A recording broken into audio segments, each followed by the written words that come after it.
E se você pudesse agora descobrir o quanto a liderança contribui ou atrapalha a fidelização do cliente? Bora entender a força dessa conexão neste segundo episódio? Sejam bem-vindos, então, ao segundo episódio do podcast Rica Conexão, onde nós teremos ricas conexões sobre esse tema, liderança e experiência do cliente, com convidados aí que vão nos trazer grandes conhecimentos baseados na sua prática, no seu dia a dia e na sua visão de mundo. Isso é muito importante para a liderança. Eu sou a Amanda, especialista em experiência do cliente. E eu sou Ellen, doutora em liderança. Aqui tratamos do poder da liderança na área da experiência do cliente. Estamos aqui no nosso segundo episódio, muito orgulhosamente, agora trazendo uma mulher que tem uma história fantástica. Fiquem atentos e eu até recomendo, né, Amanda? Que você traga também papel, enfim, faça suas anotações, porque terão muitos insights aí bastante positivos e que podem realmente transformar a sua realidade, seja ela pessoal, seja ela profissional. Vamos então apresentá-la finalmente. Elisa Olsen é vice-presidente e sucessora da Olsen, indústria de equipamentos odontológicos e agora mais recentemente também equipamentos médicos. A Olsen, ela é uma empresa familiar que está na sua segunda geração com a Elisa. A Olsen foi fundada em agosto de 1978. Olha, não vamos revelar a idade, mas eu não era nascida. Foi estagiária, começou como estagiária, depois foi para RH, gestão de pessoas, aí passou pelo administrativo e chegou à vice-presidência, é isso? Eu rodei, na verdade, por todos os setores. Foi para todos. Eu entrei como jovem aprendiz, depois fui estagiária, aí eu rodei em todos os setores, o último foi RH, depois... E além de ser vice-presidente da Olsen, agora é co-fundadora do Lidere-se. Depois você vai falar um pouquinho disso pra gente. E aí são 12 anos, né, Elisa, de trabalho aí forte. E como que é pra você, na verdade? Vou fazer já uma primeira pergunta. Como foi pra você ver o seu desenvolvimento nesses 12 anos? Considerando o valor, digamos assim, né, a duração desse tempo, dá pra fazer bastante coisa, mas vemos também que você é jovem, então fala um pouco pra gente. Hoje eu recebi uma pergunta que falou muito sobre isso, de como foi. E eu acho que não se trata de como foi, é como é. Porque se manter num lugar desse, entregar resultado, é uma luta diária, né? É um processo diário, porque todos os dias a gente se descobre. Se a gente tem interesse, a gente todos os dias descobre um pouco mais sobre o que a gente quer melhorar, sobre as coisas que a gente não gosta tanto na gente, das coisas que a gente precisa se desenvolver. Então, eu posso dizer que é um processo diário. Não foi, ele continua sendo, né? E, principalmente, dentro de uma indústria familiar, eu acredito que esses 12 anos me transformaram enquanto ser humano, né? Eu entendi com base no que a geração Baby Boomers, eu tive que aprender a me comunicar, eu tive que aprender sobre os meus limites, eu tive que aprender sobre Elisa para conseguir me portar, né, e conquistar e galgar o meu caminho. E é uma luta que realmente não é... Traçar um caminho profissional já é um desafio, né? Mas, ainda assim, ser atravessada diariamente com o chefe pai, que tem crenças muito diferentes, valores, por mais que eu tenha sido educada, né? Parcialmente por ele também, meus pais. Mas existe uma parte ali que é só Elisa, né? E descobrir o que é só Elisa, conseguir aonde eu coloco essas coisas, onde tem espaço para Elisa, é uma luta diária. Realmente não é um processo simples, né?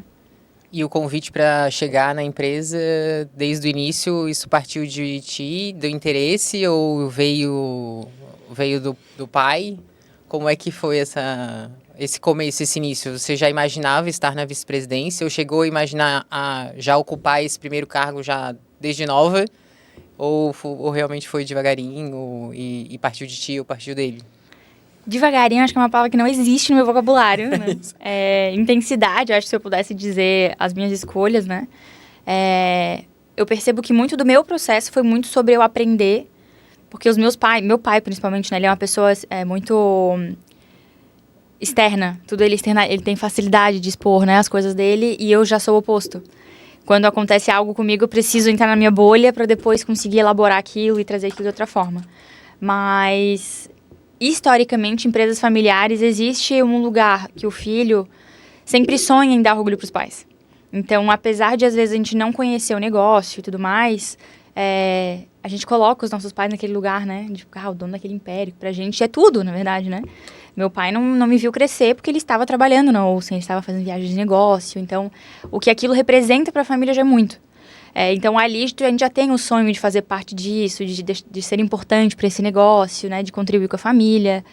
Mas eu sou a filha mais nova. Eu acho até que eu contei naquele dia um pouco da minha história, de que os meus pais estavam no processo de divórcio.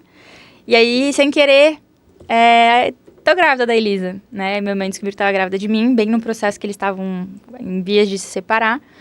E então eles decidiram ficar juntos para que quem queria 2, queria 3, né? E educar a Elisa. Então, naquele momento, hoje eu consigo olhar para trás e entender que nada acontece em vão. Eu entendo que eu ter sido a filha que não foi planejada e eu ser a única filha que tem vontade de tocar um negócio, as coisas não acontecem em vão. Mas estar lá dentro foi sempre algo que, desde que eu era muito pequena, eu sempre tinha certeza que eu ia sentar na cadeira do meu pai. Né? Isso foi uma coisa que eu sempre falei, e eu não sei os caminhos que vão acontecer ao longo desse tempo, mas eu sei que aquele lugar ainda vai ser meu. Né? Eu não sei quais são as rotas que o caminho me espera, o que eu vou precisar perseguir no caminho, que muitas vezes a gente precisa estar fora para aprender coisas, né? Eu ainda não sei o como, mas eu sei que a Olsen vai precisar de mim neste lugar, porque, de fato, a minha conexão com aquela empresa, a história que eu tenho, o quanto eu sei que eu tenho... A minha missão de vida está lá. Né? Eu sei que aquelas pessoas que estão lá, elas aparecem lá, elas se conectam comigo por algum motivo. Como as pessoas que estão lá hoje realmente se conectam com o meu propósito, realmente é uma coisa que foge um pouco a explicação. Não é só um modelo de negócio de uma faculdade. Então, desde muito nova, sempre sonhei em estar lá, sempre falei, enchi a boca para falar, né? De que eu sentaria na cadeira do meu pai, sempre foi algo que esteve muito forte dentro de mim. Determinação é a palavra também, eu vou estar lá. Já tá quase chegando. Tá na margem, tá na bordinha, né? Daqui a pouco chega o momento, porque é isso que você falou, né? A gente fala bastante no ambiente empresarial, enfim, de traçar metas, traçar planos, definir indicadores e tudo mais. Depois, se você quiser puxar esse assunto, como que você faz lá com a sua equipe, como que é o seu relacionamento também com a sua equipe direta, enfim, como são decisões que você toma com seu pai e tal. Mas tem uma parte que acontece. E aí a gente tem que estar pronto para responder aquilo, que a gente não sabe o que é. Então, óbvio que a gente não tem que ficar pensando no imponderável. Mas a gente eu te entendo quando você fala assim, eu tenho uma certeza que algum dia vai acontecer de novo, mas a jornada eu não sei exatamente o que ela me traz ou o que ela vai me trazer. Uhum. Mas aquela... É um pouco de confiança, mas é um senso de missão, eu imagino, também, né? Então, é só uma questão de tempo, talvez, e trajetória para a coisa se confirmar, né? E aí, se você puder falar também um pouco de... O que me admira bastante é, primeiro, sua maturidade em lidar com toda a circunstância. Empresas familiares são um desafio bastante particular, por questões de herança, por questões de sucessão, nem sempre, né, há uma sucessão bem sucedida, inclusive nem sempre, né, a primeira, segunda, terceira geração estão dispostas a abrir espaço, né, digamos, para quem vem depois. Isso é natural, inclusive das famílias, né, dos grupamentos humanos, enfim, a história anterior, né, o que antecede quem chega, ela tem um peso, digamos assim. Mas a sua dedicação em descobrir qual é a sua, na verdade. Assim, tudo bem, eu sou dessa família e tal, mas eu tenho uma coisa que é minha, e é só minha, e eu vou honrar isso, né? E aí, como a gente... Eu sei que eu posso contribuir. Exato. Então... Fala um pouco sobre isso, assim, o espaço que você conquistou também de autenticidade, e que eu vejo que se reflete um pouco na forma como você lida com o seu time, enfim, lá na empresa. Bem provável veio também dos resultados que você trouxe, né? E aí... Até os meus 20... Eu tenho 30, esse ano eu faço 30 anos, então para explicar o contexto da idade que eu vou trazer. Mas até os meus 25, 26, eu estava me preparando e me desenvolvendo para ser o que eu achava que o meu pai esperava de mim. Complexa essa frase, né? Sim. Mas às vezes a gente cria expectativas do que as pessoas esperam da gente, sem que elas nem tenham emitido nenhum tipo de som, né? Tenham te pedido de fato nada. A gente acha que as pessoas esperam coisas da gente, que na maioria delas a gente está equivocado.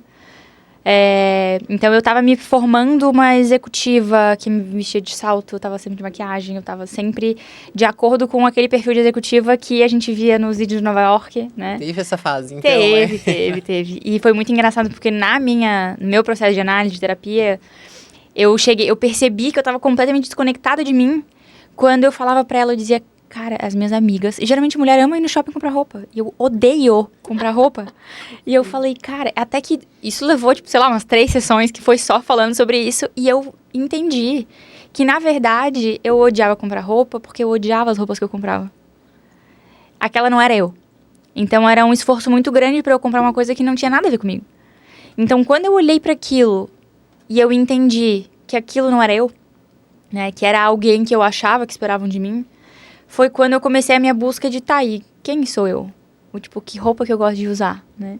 E uma das coisas que eu acho que trouxe isso pra mim é a nossa família, ela tem uma simplicidade, né? A gente, desde muito pequena, meu pai é assim, minha mãe é assim, tipo, a gente se diverte com coisas muito simples, né? A gente passa o final de semana no meio do mato, com roupa... A nossa essência, eu acho que sempre foi muito essa. E eu acredito que isso nos conecta até com a parte industrial.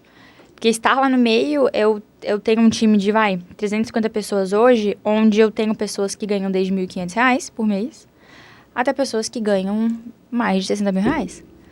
Então, a gente vive num cenário que são, dentro de uma mesma planta, existem milhares de perfis. Tem desde pessoas que sofrem abuso até pessoas que conquistam o mundo, né? Então, como é que a gente se adapta a essa realidade? E eu acho que a simplicidade é a primeira delas, né? Então, o que me conectou muito e o meu processo de descoberta foi eu entender o meu lugar de simplicidade. Foi eu me descolar disso e eu me permitir trabalhar todo dia. Eu vou quase todo dia, de calça jeans, blusa branca e tênis, né? É assim que eu me sinto bem, né? Eu me sinto bem me vestindo de Elisa e hoje eu entendo qual é o meu estilo, né?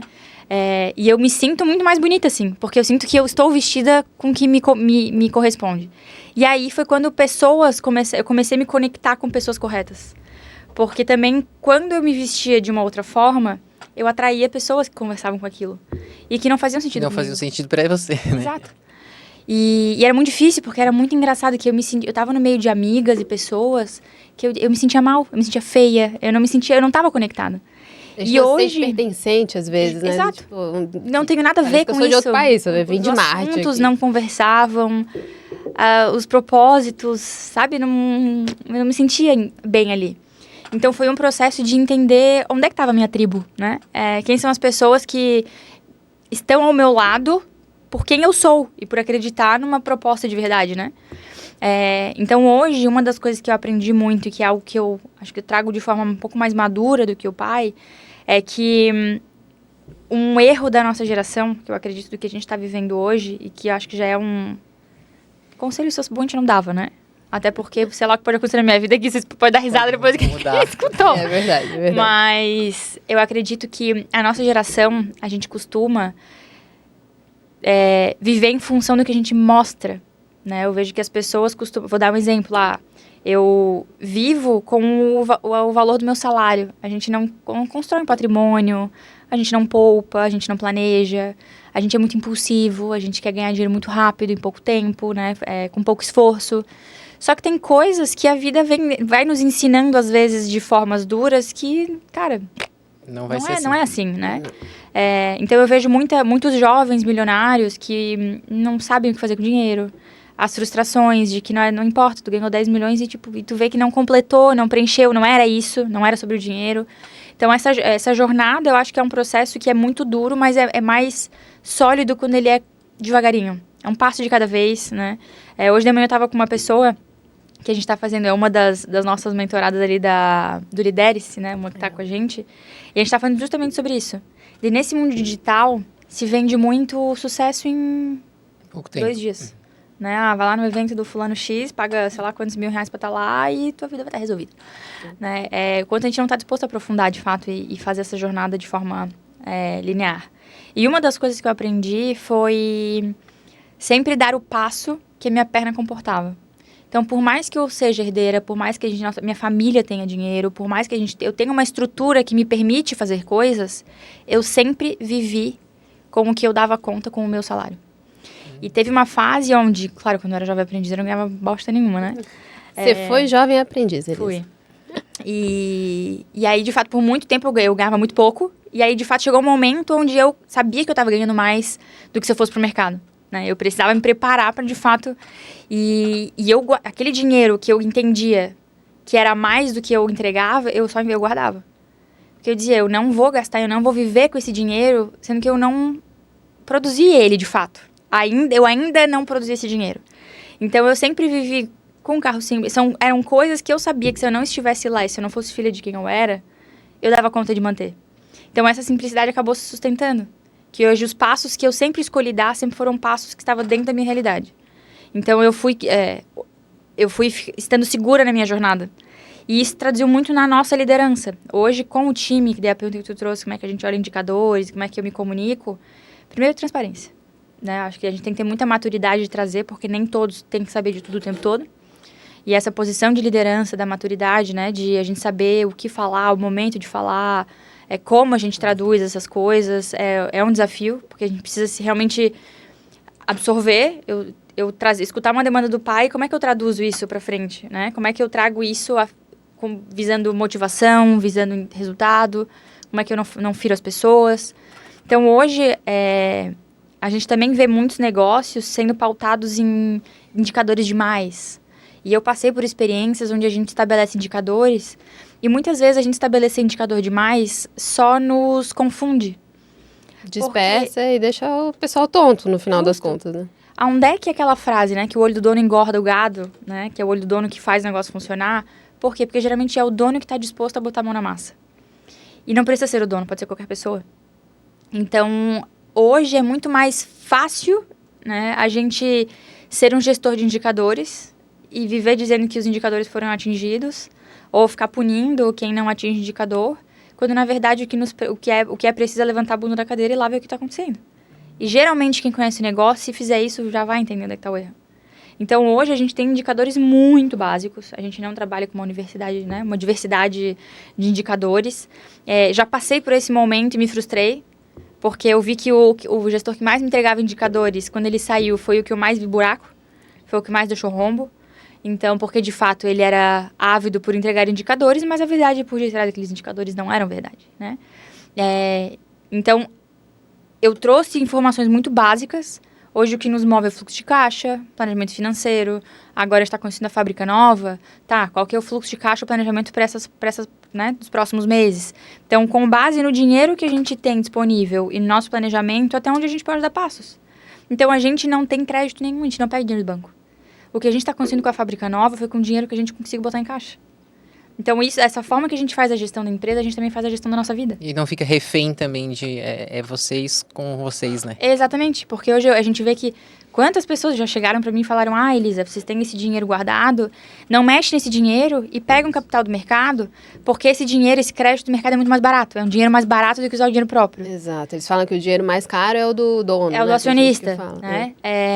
Na teoria mas qual é o custo de a gente botar a cabeça no travesseiro e saber que eu tenho uma dívida de 70 milhões para pagar? Não tem dívida nenhuma ainda. Não há taxa, não há Selic que sustente, né? Esse peso. Então, quando a gente toma uma decisão dessa, a nossa energia ela passa a se dividir em quitar uma dívida e fazer o negócio andar. Né? Então, acho que quanto mais decisões, mais teorias a gente traz que não conversam tanto com o pé no chão, mais a gente dissipa a nossa energia. Eu lembro que minha psicóloga, quando era bem pequenininha, ela começou a falar isso pra mim. Imagina que tu tem uma bola. E aí, cada decisão dessa, cada pessoa que tu traz de fora sem conhecer, cada coisa que tu faz que tá fora do propósito, é como se tu tirasse o pedaço na tua bola e deixasse naquele lugar. Então, o que fica é muito pouco. Né? Então, hoje, eu acredito que o que faz a Olsen estar no mercado forte, uma das melhores marcas do mercado, por 47 anos, e saber que as pessoas que estão lá dentro, o legado que a gente deixa, é a calma. De dar um passo de cada vez, né? A gente poderia estar fazendo 1000 projetos ao mesmo tempo, porque a gente tem capital, poderia pegar dinheiro de mercado, a gente tem crédito no mercado, mas isso... Entrou Covid, quem que ia falar de Covid? Entrou Covid, como é que a gente ia ficar? Né? Como é que a gente teria ficado? Então, são nesses momentos que eu vejo que valeu a pena ter dado um passo de cada vez, e não ter dado 5 passos, porque a gente queria crescer não sei quantos por cento em 5 meses, precisamos ir lá para o acionista. Então, essa decisão da constância foi uma decisão que vem do pai e é algo dele que eu quero que continue existindo. né? Decisões bem calmas, Uhum. apesar dos rompantes, né? Apesar da... Sim, e como que vocês dosam daí a questão de observar o mercado?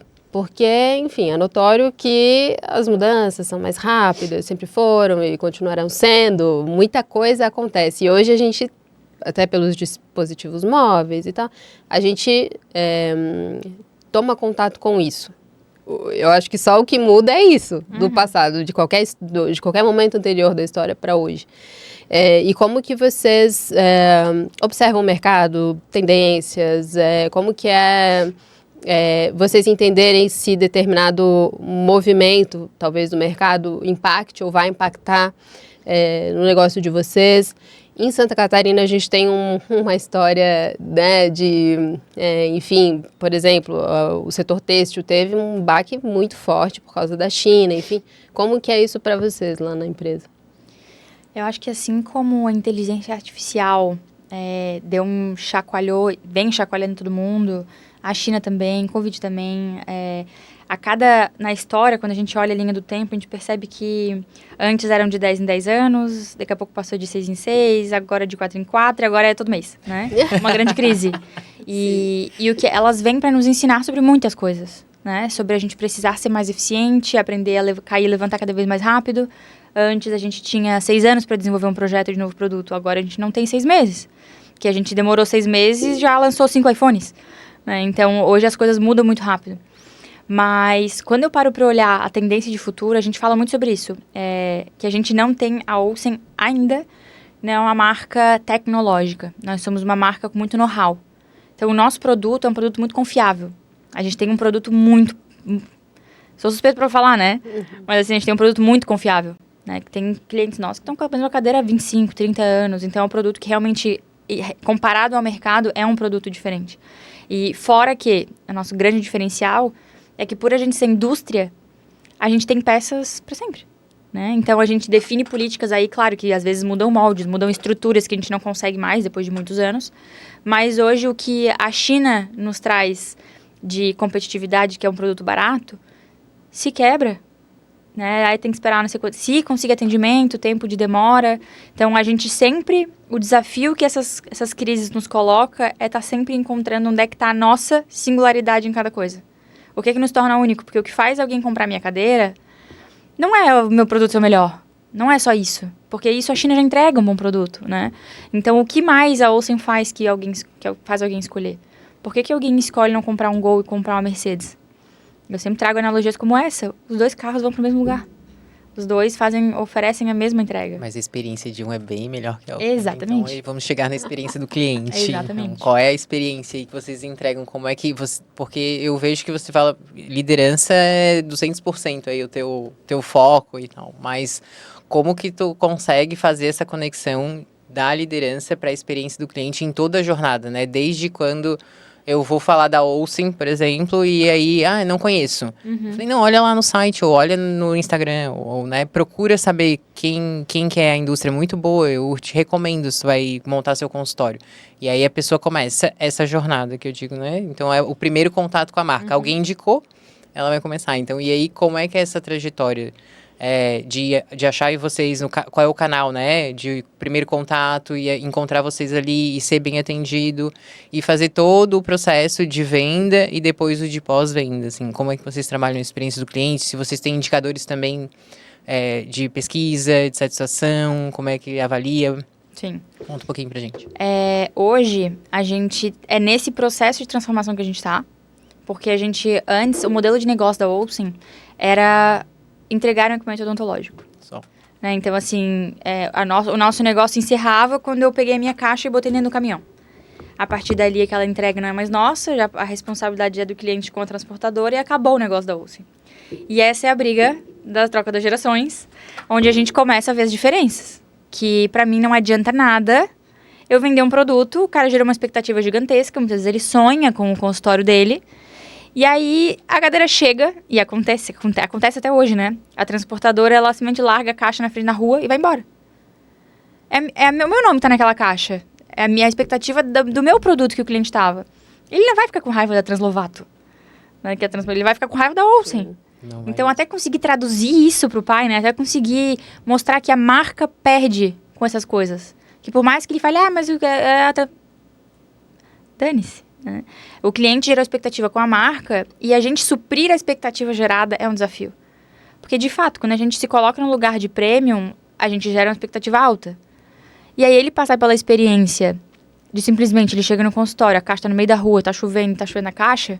Gente, isso é um lixo. Né? Já Frustra, né? Frustra totalmente e a primeira experiência do cliente ali vai pelo ralo, porque de fato tudo que ele tinha idealizado naquele momento muitas vezes foi frustrado. Então hoje é o processo de transformação que a gente vive e saindo do lugar de liderança onde o pai ocupava, que é um processo que ele é muito visionário. Né? E às vezes essa questão de ele ter muita facilidade, ele ver qual é o caminho, ele não consegue traduzir para as pessoas. E é o que a gente sempre fala, o óbvio precisa ser dito, porque o que é óbvio para ele não é óbvio para o resto. Então essa falha na comunicação, de não conseguir levar para as pessoas, faz com que a gente não entregue resultado. Porque se eu não entendi o que esperam de mim, como é que eu vou conseguir passar para frente? Se eu não tenho espaço para dar opinião, se eu não sinto que tem dedo meu aqui dentro, como é que eu vou encantar um cliente? Sendo que o modelo de atendimento é um modelo que foi imposto e ditado a mim e eu não concordo. Né? Então, tem muitas coisas no processo que fazer as pessoas se sentirem parte faz diferença na resolutiva. Né? E para mim uma marca premium ela não se trata de simplesmente o produto não quebrar. Eles vão quebrar, acontece. Né? Ainda mais no nosso mundo, que é vários fatores ali, hidráulica, elétrica, esgoto, infraestrutura do prédio, que influenciam no produto. Então, a chance de dar alguma coisa é enorme. É como é que a gente trata isso. Como que você consegue solucionar isso e... Exatamente. Então, assim, se a gente compra um iPhone e vê com problema, cara, tu vai na loja e tu não se incomoda. A gente sabe que a gente está pagando por um atendimento de excelência. Então, hoje, essa transformação está começando pela liderança. Porque não funciona simplesmente eu falar que eu preciso encantar o cliente e meu time lá dentro não está motivado. Então, o processo que a gente passa lá dentro, já nos últimos 2 anos, eu falei, para eu poder falar de realizar sonho do meu cliente, eu preciso realizar sonho do meu time aqui dentro. Total. Eles precisam entender o que é realizar um sonho. Eles precisam sentir o que é realizar um sonho. Para a gente poder falar, é isso que eu quero que o nosso cliente sinta. Então, a gente passou os últimos 2 anos nesse processo olhando para dentro de casa. Transformando as pessoas lá dentro, fazendo elas amarem estar na empresa. Porque não é... De novo, a gente perdia colaborador para ser frentista. Eu perdi colaborador para ser sacoleiro de supermercado. Pagar R$10 a mais, ele vai. Isso. Então, assim, que valor que ele tá vendo pra trabalhar ali? Nenhum. Não tem nada que prenda ele por menos que R$10, né? Então, eu falei, não, eles precisam encontrar uma razão maior para estar aqui dentro. E aí, agora, esse processo é o que tá mudando. Hoje, a nossa missão lá dentro é qualquer cliente que cair no colo de qualquer pessoa, desde o seu Celso, que é o que trabalha com limpeza, até a presidência, todos têm que realizar sonhos, dentro do que cabe a cada um. Né? Então, pegar um problema e levantar, não ser aquela coisa, não é comigo. Não, levanta, vai lá, resolve, né? Dar esse amparo para o cliente é a solução. Então, eu não acredito em vender sucesso, eu não acredito em a gente vender um atendimento de excelência com um time que não acredita no propósito, que não conversa, que não tem espaço para dar ideia. Primeiro tem que começar dentro de casa, primeiro tem que ser interno. Foi daí que surgiu a nossa conexão aqui entre liderança e experiência do cliente, porque a Ellen já falava sobre liderança muito e né, já dava aula, enfim. E eu, com a experiência do cliente, comecei a fazer alguns treinamentos, consultoria e percebi que muitas empresas não tinham o resultado que gostariam. Mesmo eu passando a minha teoria, vamos dizer. Mas por quê? Porque não na prática não estava lá dentro. Então não tem liderança. E eu falo, a gente precisa unir essas duas coisas, porque está extremamente ligado. Então, se você não tem uma liderança que acredita nisso, não adianta nada. Não vai chegar na ponta, não vai conseguir fidelizar o cliente, criar uma experiência gostosa. Então... Ô, Elisa, se tu puderes falar sobre a questão da comunicação de modo a conseguir abordar, por exemplo, a visão, o sonho, né, o que você entender que é pertinente para um grupo que é tão heterogêneo, como você falou já, né, do perfil que vocês têm de pessoas trabalhando com vocês, né? Tem formas diferentes de comunicar? Ou vocês encontraram um jeito de falar com todo mundo? Como que foi isso, assim? Pergunta difícil. Mas... Hoje eu acho existe uma informação básica que acho que é universal, né? A transparência ela é universal. A gente não precisa criar linguagens. Então, quando a gente precisa falar de um problema, isso é universal. A cadeira quebrou, o cliente tá puto da cara. Então, assim, existem coisas que são universais e ponto, né? Agora, existem outras que, por exemplo, vou trazer um cenário hipotético, né? Para não trazer a realidade. Mas, vamos supor, eu tenho um funcionário meu que ganha R$2.000. Ele trabalha com uma realidade que para ele é impossível comprar uma cadeira de R$100.000. Se eu chego para ele e falo de um ganho ou de uma situação e eu trago dinheiro envolvido, ele não cabe. Não consegue linkar uma coisa com a outra. Isso, para ele não faz o menor sentido pensar numa solução naquele cenário. Então, o que a gente precisa fazer é como é que eu desdobro esse problema para chegar lá nele, o que ele precisa fazer. O que ele precisa entender disso? Eu não preciso que ele entenda do indicador e do quanto de dinheiro, da margem que mudou. Não, eu preciso que ele me ajude a pensar na solução. Então, quando a gente tenta desdobrar essa comunicação, a gente tenta muito... por exemplo, quando a gente vai na fábrica e vai fazer um movimento com eles de bonificação, né, de gratidão, a gente traz por exemplo, as conversas e elogios que os clientes fazem nas redes sociais. Cara, para eles isso eles ganham um dia. Eu mostrar minha margem, meu EBITDA que aumentou por conta de... Não significa nada na realidade deles, né? Então, assim, para os meus vendedores, é o quanto de PPR vai entrar na conta deles, qual é a comissão deles. Então, cada um tem o seu modo de olhar e comemorar uma conquista, né? Então, da mesma forma que acontece um problema. Tivemos um problema recorrente, algo crônico que aconteceu no produto e que está tendo problema. Como é que eu traduzo? De fato, para a área de engenharia eu preciso trazer quantidades e estruturas de engenharia. Para a fábrica eu preciso trazer a percepção do cliente o que está quebrando. Então, cada lugar a gente tem a informação correta e o jeito certo de trazer, né? Mas tudo acho que depende muito de qual caso que é. E esses colaboradores, vocês têm alguma política de experiência do colaborador? Além de um comissionamento, assim, vocês têm alguma coisa de benefícios ou o funcionário do mês ou alguma coisa que ele consiga se sentir parte daquilo ali? Como que é essa estrutura de liderança com a equipe, assim? Hoje a gente tem o time de vendas, que aí eles são bonificados nos congressos que a gente tem, eles ganham viagem, ganham bonificações de fato pelas vendas. E dentro de casa, todos os programas que a gente tem, né, vale alimentação, a gente tem toda a estrutura de suporte, a gente tem empréstimo que a gente dá diretamente para o colaborador, então ele não precisa ir lá recorrer ao Queires com um valor, né, os juros muito mais alto, então a gente... Quando moradia, investimento, saúde, a gente dá empréstimo para eles lá de dentro. Então, a gente tem vários suportes que a gente dá. Hoje a gente tem aplicativo, a gente dá consulta, terapia gratuita. Tem um aplicativo lá que eles podem marcar consulta de terapia, consulta com médico, tudo gratuito, tudo dentro do pacote. Então, tem muitas coisas, mas eu acredito que engajamento não é sobre ofertar essas coisas. É como é que eu educo eles para usar, né? Fazer bem, eu só oferecer lá terapia... A maioria deles não sabe o que tem que fazer, né? Como é que eu educo e preparo? Então, todos os programas que a gente tem de educação financeira, educação emocional, educação de fato física, como é que a gente precisa cuidar dessas coisas? A gente passa o ano educando nesse sentido, dando informação, e aí vários deles têm alguns desafios e dá o direito a eles de entrar porque são 10 vagas na mentoria individual que eles têm, né? Então, a gente passa o ano falando com todos e durante um ano existe um ciclo onde a gente escolhe 10 de cada pilar para acompanhar de perto. Então, eles têm um desafio que quem cumprir tem acesso a essa mentoria. Tipo, como é que eu vou escolher dos 350, 10 para estar ali? Legal. Então, a gente tem esses desafios, tanto que agora a gente tem um projeto que é o projeto de reinvenção do atendimento Olsen. O jeito Olsen de atender. Então, agora são 13 pessoas, onde eu tenho uma pessoa de cada setor. Então, dentro da minha sala, e eu tô lá há 12 anos e muita gente não tinha nunca ido na minha sala.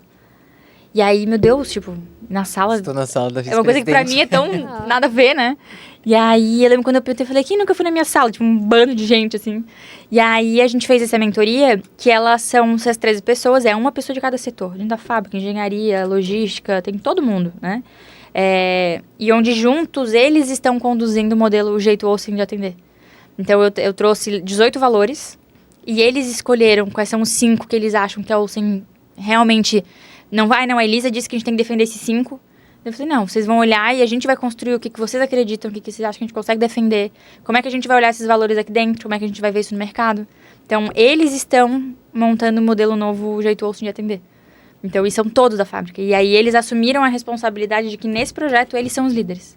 E tu acaba fazendo parte daquilo, então é completamente diferente a percepção. Não é alguém impondo, o programa vai ser esse, eu vou fazer. Não, eu estou construindo aquilo, então... E tem um pouco daquilo, né? Que eles criam um estereótipo na cabeça do quem é a Elisa.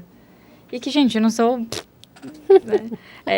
Mas então, isso se a gente cria eles aí, eles vão criar. imagina, né? Eu falei, o jeito simples de ser, assim, foi o que mais me chamou a atenção. O meu marido fala, eu faço alguma coisa, alguma besteira, que eu e meus irmãos, a gente é completamente perturbado, né? E meu marido olha e fala, meu Deus, essa é a vice-presidente da Olsen. Então, de fato, existe um lado que eu não quero que morra meu, né? Que é um lado bobalhão, é um lado leve, que eu acho que isso que torna a Olsen o que torna hoje. Então, esse lado, é muito importante que eles sintam que existe. Né, de fato, de conhecer quais são os meus valores de fato, são as brincadeiras que a gente faz, reconstruir aquilo que eles criaram para criar principalmente segurança psicológica. Porque quando é só criando o espaço, e isso a gente trouxe, a gente está num projeto bem legal agora, de reinventar ali a forma como a gente se comunica com o cliente, e eu trouxe uma ideia que na minha cabeça era genial, e na verdade ela era uma bosta. Acontece. Total. E todo o time conseguiu me dar o feedback de dizer que estava horrível. Que não E trouxeram uma solução. E eu fiquei tão feliz por ver que eu criei um ambiente com o meu time seguro, que eles puderam se sentir tranquilos em me criticar. E vai sair um projeto lindo. Que se eles tivessem só baixado a cabeça e feito o que eu pedia, sair um cocô. Não ia funcionar. E horrível. Então não ia dar certo. Então criar esse ambiente de segurança psicológica, de eles perceberem quais são os meus valores, aí eu acho que os valores começam a dissipar de fato na marca. Muitas vezes a gente critica o nosso líder, porque ele não fala, porque ele não se comunica, porque ele não dá feedback. É a maior queixa, né? Porque meu líder não dá feedback. Uma das missões é construir um feedback. Porque estar no lugar de cobrar um feedback é bem diferente do lugar de escrever, né? De preparar um feedback. É muito difícil a gente sentar com alguém que a gente não quer magoar e falar que ela não está entregando resultado e trazer o porquê. É muito difícil ter as conversas difíceis. Claro, quando a gente está no outro lugar, a gente cobra. A gente não... Agora aqui eles estão no lugar de eles vão ser os líderes. Que o ser humano não foi educado para receber críticas, eu vejo, assim. Então, todo mundo já tem aquela... a reatividade, né? Então, já fica reativo a qualquer crítica ao invés de... Enfim, de escutar, de absorver, de pensar, de analisar. E ver, de fato, se aquilo faz sentido ou não faz. E colocar o teu contraponto em cima daquilo ali, né? Que foi colocado. E é muito doido isso, né? Acho que pensar que o que nos torna humanos é a nossa comunicação, é a nossa consciência. E a gente não consegue se E a gente não faz bom uso dela. Exato. Tipo, a gente tem o que nenhum outro ser vivo tem, e simplesmente a gente joga no lixo e age com o nosso instinto, usando o que todos os outros animais têm. Então a gente não usa a nossa consciência, a nossa linguagem, que é o que nos torna humanos, pra fazer o que a gente sabe fazer bem. E aí, cada vez mais, a gente piora essa... Sim. E, Elisa, algumas empresas que eu já vi, né, funcionar, enfim, ou nem tanto, acabam criando alguns tabus, que são assuntos proibidos. Eu brinco bastante com isso. E com a Amanda, enfim, mas também na empresa que eu acompanho.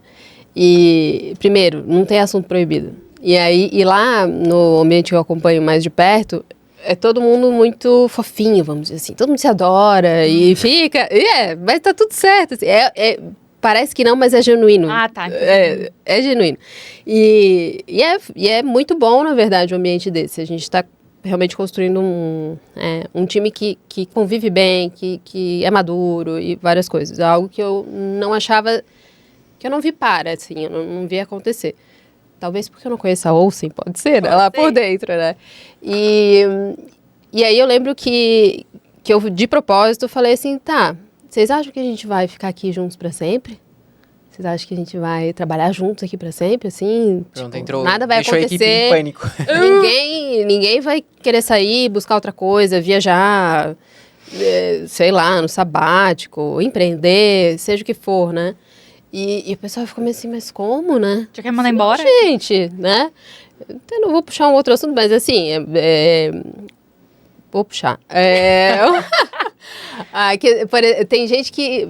Você falou da juventude também no início, né? A gente acha que jovenzinho, a nossa geração, ela acha que ela, pela longevidade, enfim, a gente acha que vai viver para sempre. E a gente vai deixando para depois, e deixa a vida me levar, e assim vai. E a morte é um grande tabu, né? A gente, na nossa sociedade, enfim, e para todo mundo. Aquela coisa... Não pode falar. Que não existe. Tipo, bate na madeira, aí vai estar aí. Gente, não tá na nossa mão. Você tem a única certeza que a gente sabe. Exato. Então, assim, vamos conversar sobre isso.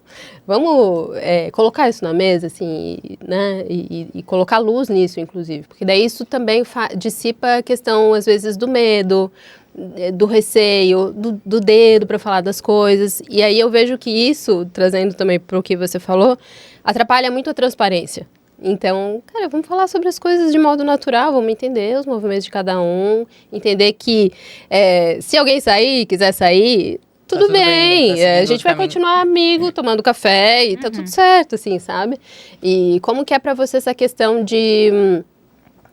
Vamos puxar aquele das conversas difíceis, que você falou assim, é difícil, óbvio. Mas como que é pra ti tratar isso, abordar isso? Talvez tu tenha uma sistemática tua para, enfim, ter uma conversa difícil com alguém, dependendo de que alguém é esse, também tem isso, a gente gosta de personalizar, né? Não dá para falar do mesmo jeito que eu falo com a Amanda com você e vice-versa, enfim. Como que é? De verdade, eu acho que hoje se tornou o meu grande talento. Eu acho que se eu tivesse que dizer o que eu faço bem, onde eu sei que eu realmente construí uma maturidade, é nisso.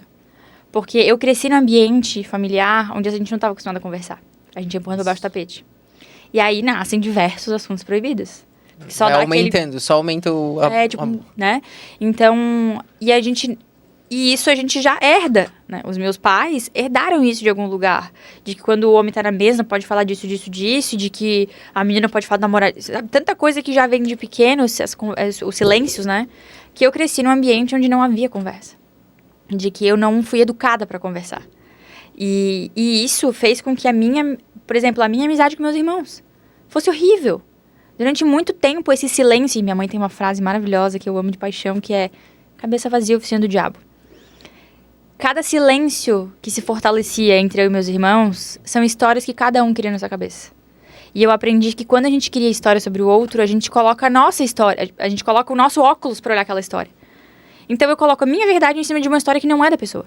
E que 100% das vezes essa história tá errada. Quando a gente senta com a pessoa, é que eu pensou errado, né? Então esse silêncio é muito ruim e me machucou muito. Porque a nossa família, a gente passou por muito desafio, que o silêncio me machucou muitas vezes. E muitas até depois a gente já se caleja, já fica reativo, já sabe que algumas coisas vão acontecer. E eu falava, cara, não é assim. E aí nascem os padrões, né? Por que a gente sempre escolhe o namorado errado? Por que a gente sempre escolhe o pepino? O famoso tem o dedo podre?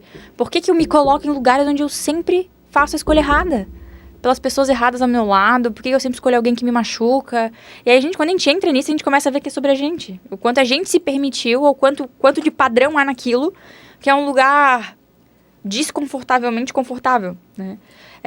Então, eu tive que desenvolver para não continuar encontrando aqueles relacionamentos. Eu acho que tudo isso nasce com amor. Mulher, principalmente, a gente tende a trazer o amor como uma coisa, como o nosso foco número 1, né?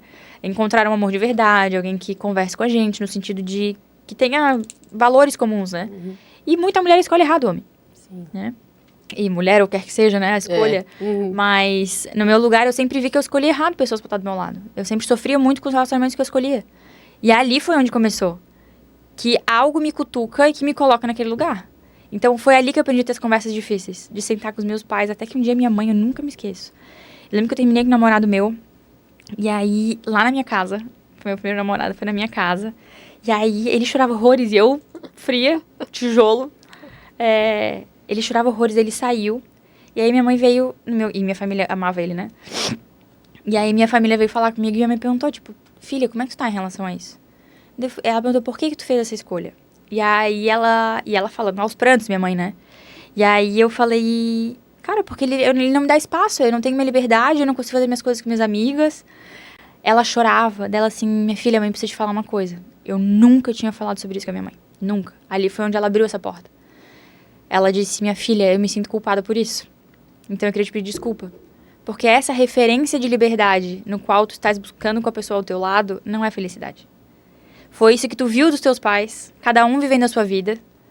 E não é o que eu quero pra ti. Porque se eu pudesse voltar atrás e mudar, eu mudaria. Não é esse exemplo que eu quero que tu siga. Ela falou, então saiba que isso que tu está buscando, que tu acha que faz sentido hoje, talvez não faça. Foi só o que tu viu em casa. E ela chorava horrores, né? E ela dizia, hoje eu não posso mais mudar o que passou. Só que hoje tu tem uma vida pela frente, tu pode construir diferente. Cara, aquilo mudou minha vida. Então foram essas conversas que permitiu que de fato eu olhasse pra dentro. E hoje eu tenho a minha irmã, inclusive, a gente está na sociedade agora, nesse projeto novo, e eu percebo como é muito bom quando a gente aprende a falar. Porque, às vezes, tudo que o outro precisa é só te ouvir. Porque ele percebe. A gente fez a primeira entrega e eu saí de lá com algo me incomodando. E eu tenho essa mania de, quando me incomoda, eu entro na minha bolha por um tempo, até entender, né? Então, eu fico completamente desligada do universo. E justamente para não ser grossa, não falar, não machucar a pessoa, às vezes, que é uma coisa minha. Então, eu fico no meu mundinho ali até entender. E aí, eu fui falar com ela e eu falei o que eu tinha sentido, como eu me senti. Só que foi muito difícil falar, porque eu não queria machucá-la, eu não queria, né, que ela se sentisse agredida. E, cara, o jeito que ela me trouxe de volta, tipo, obrigado por ter falado, desculpa ter te feito sentir assim. A nossa sociedade, o projeto vai ser muito melhor. Só que foi muito difícil fazer aquela conversa. Sim. A preparação para fazer. Só que é só a gente tendo coragem, acho que são nas primeiras a gente precisa ter coragem. Depois que a gente sente o gostinho do benefício, que a gente entende o que a gente ganhou com aquilo, é que começa a virar natural. Só que uma conversa difícil nunca vai ser fácil. Sim. Porque até hoje, mesmo depois de 500 anos de terapia, de saber que precisa, ainda dói. E não é empurrando pra frente que vai tornar mais fácil, mais agradável, nada disso. Só vai... Tu trouxe toda essa tua experiência pra aplicar com os colaboradores da empresa. Tipo, na comunicação com eles, acaba... Existe hoje, e tem isso muito forte lá, porque o pessoal de chão de fábrica, eles são mais chucro. A comunicação deles é muito mais direta. E aí o pessoal do administrativo tem, né, os estereótipos do administrativo, que eles chamam o pessoal do ar-condicionado. Eles são muito mais dodói, aí não pode falar, porque daí todo mundo do administrativo... Tem os estereótipos que são criados. E de fato, às vezes, a gente tem que respeitar que eu falar uma coisa pra ti pode machucar, e o jeito que a gente fala. Então, a gente fez agora, a gente tá com o Buca lá, que a gente pegou um livro chamado Comunicação Não Violenta. Perfeito. E a gente tá fazendo ações sobre esse movimento lá. E deu um efeito que a gente tá no quarto encontro. Simplesmente transformou. Porque as pessoas que a gente mais achou que iam ser resistentes trazem evidência. Tipo, não, eu fui grosso. Olha como eu trouxe. Tipo, as pessoas se abriram aquilo porque elas viram exatamente que... Quando a gente quer comunicar um problema, a gente tem que trazer como a gente se sentiu, o nosso olhar. Não sair criticando. E a interação que gerou neles, sabe? De, meu Deus, como eu fui idiota. Como eu fui grosso. Como eu não fui assertivo. Gerou um burburinho que a gente não imaginava que seria tão positivo. Que a gente achou que ia ter mais resistência. Então, de fato, as conversas difíceis nunca serão fáceis. E essa estrutura eu gosto mais de chamar de comunicação compassiva. Ela ajuda demais a gente a expressar sentimentos, colocando eles no lugar deles, digamos assim. Porque é natural que a gente vá querer agir com base nas emoções. E aí, com o tempo, a gente aprende que emoção é uma informação. Não é motivo para você agir de qualquer forma, destratar uma pessoa e assim por diante. E muito bacana o seu relato de que nesse ambiente heterogêneo que vocês têm, essa ferramenta também funcionou, né? E você estava falando antes que quando a gente se comunica, cada um tá na sua mente, digamos assim, tá tentando entender, vai, né? Uns mais, outros menos, né? Me identifico quando você fala assim, eu vou precisar ficar um tempo aqui pensando, depois eu consigo falar. Mas agora eu preciso entender primeiro, depois eu consigo falar. E eu falo de preencher lacuna. O ser humano não dorme com lacuna na cabeça. Ele vai preencher com alguma coisa que seja com aquilo que é verdade. Eu sempre falo isso. Vai ser difícil, porque a emoção, por si, ela vai distorcer muitas vezes o que está acontecendo de fato. Mas, de novo, ela é uma informação, ela te traz oportunidade de conhecer mais sobre você, na verdade. E aí essas lacunas, quando a gente deixa elas, digamos, soltas, vai ser preenchido com coisa que, de novo, fala mais sobre quem está pensando do que aquela pessoa que gerou determinado pensamento, enfim.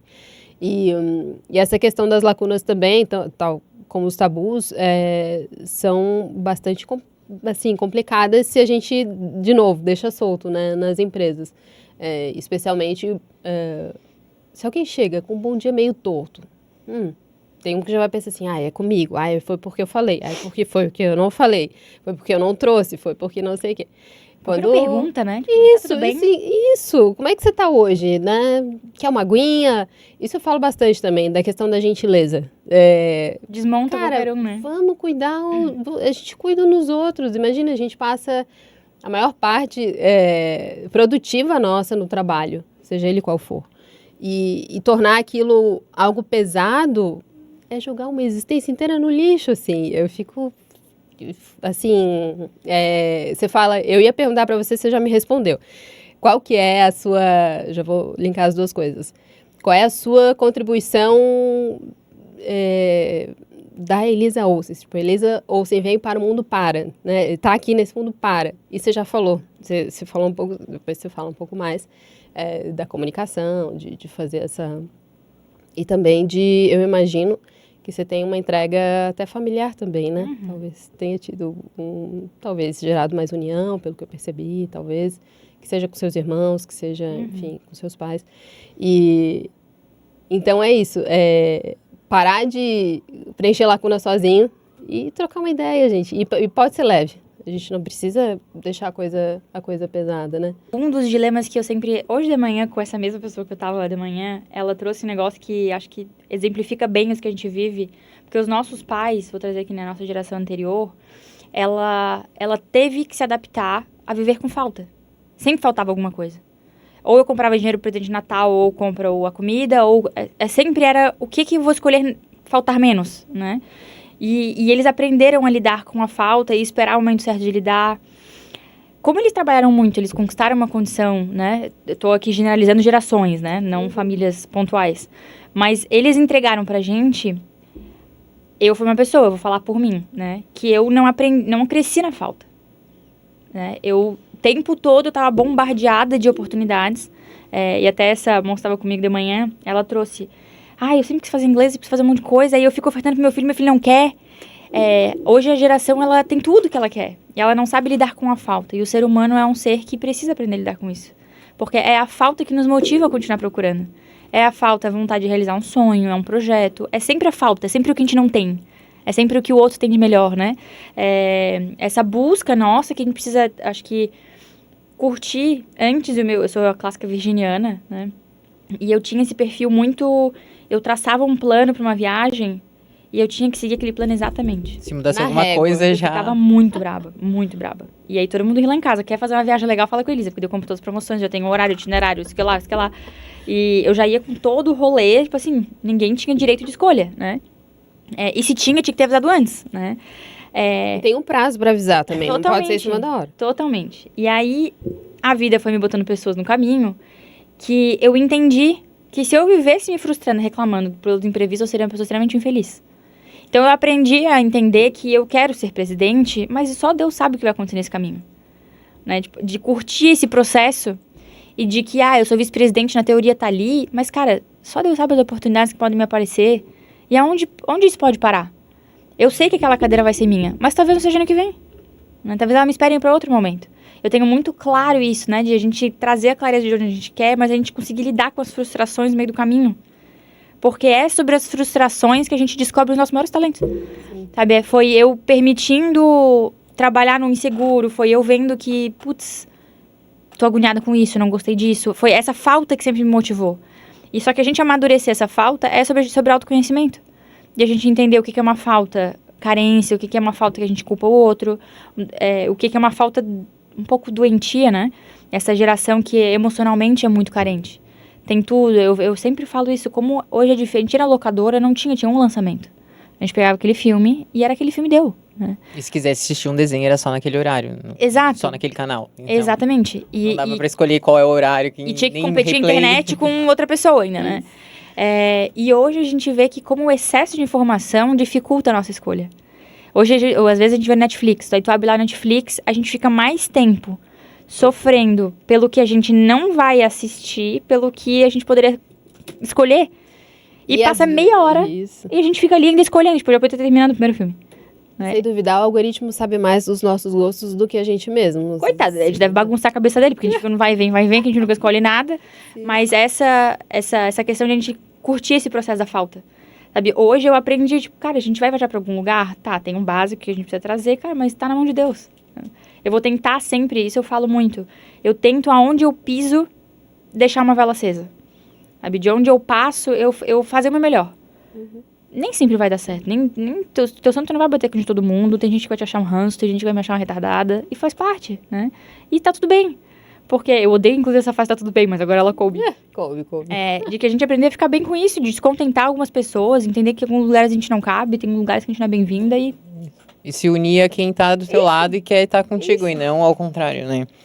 A gente já tá quase caminhando ao fim, queria te fazer uma pergunta aí assim, que conselhos você daria para quem está formando equipes ou passa por dificuldades com os liderados?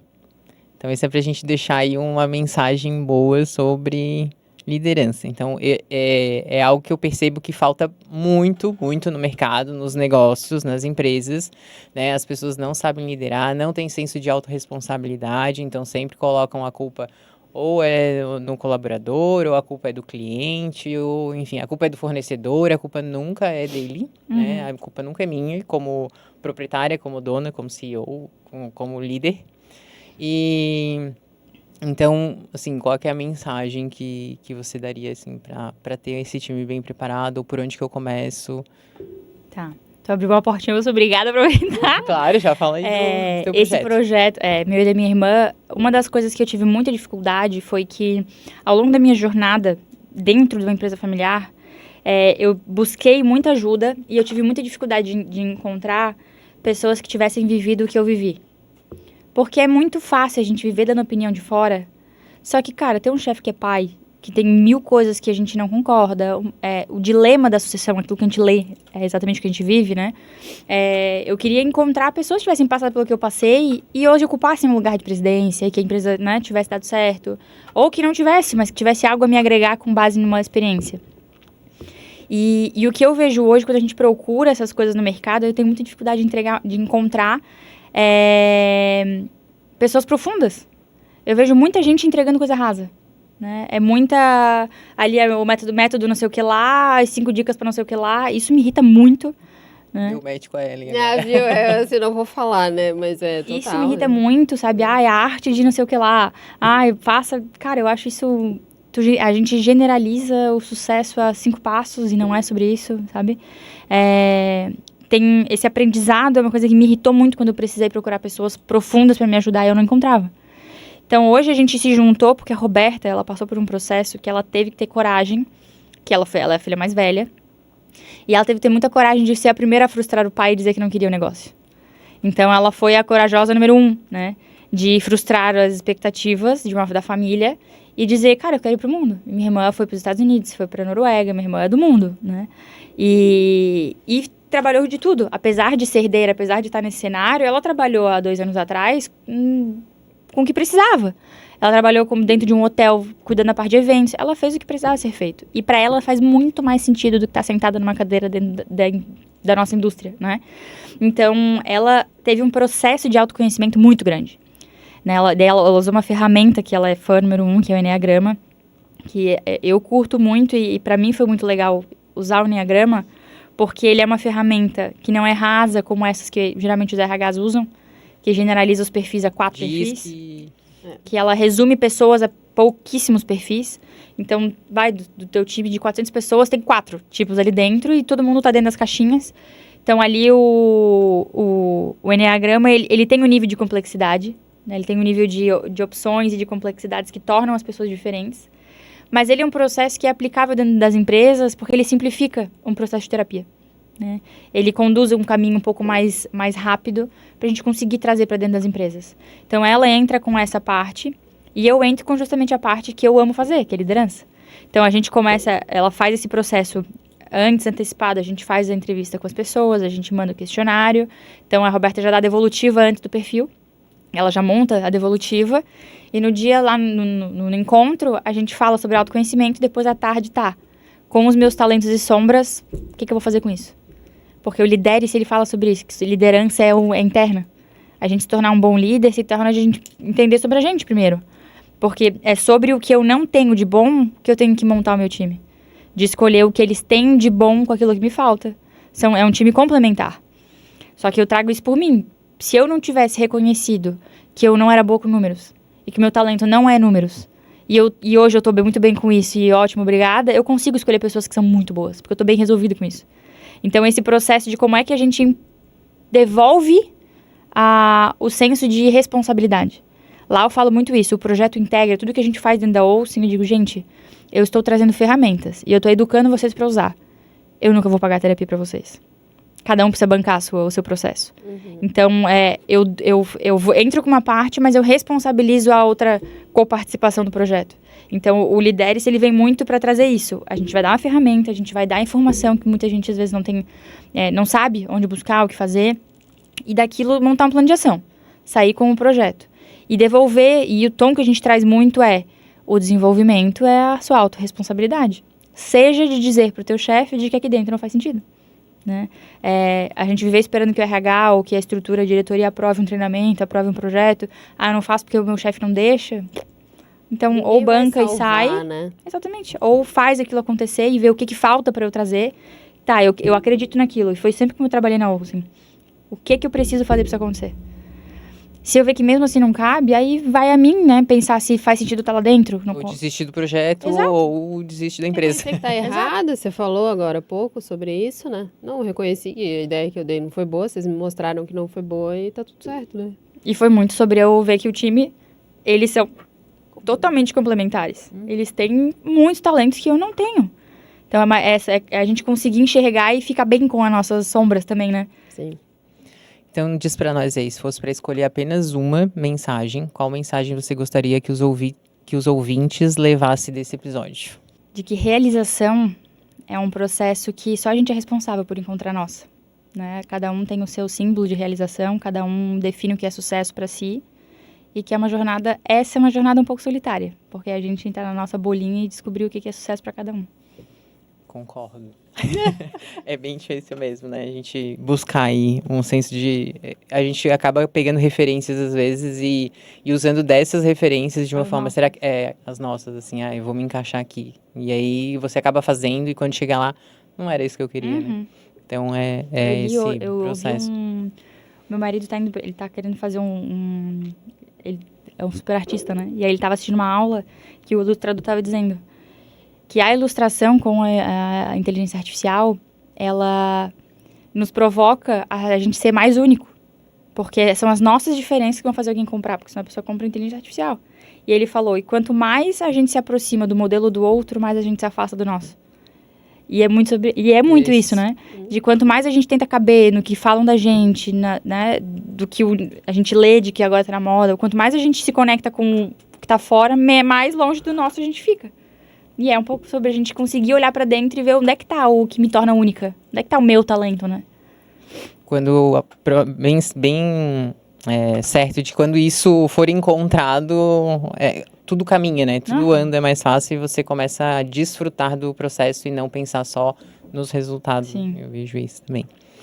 Então, Elisa, eu quero deixar meu agradecimento. Desde o primeiro abraço que eu te dei naquele evento, na prática, você revelou exatamente o que você prega, assim, eu venho falando sobre isso muito, porque essa simplicidade e as trocas de mensagens, tudo foi assim, Elisa é simples, sou vice-presidente da Olsen, e daí?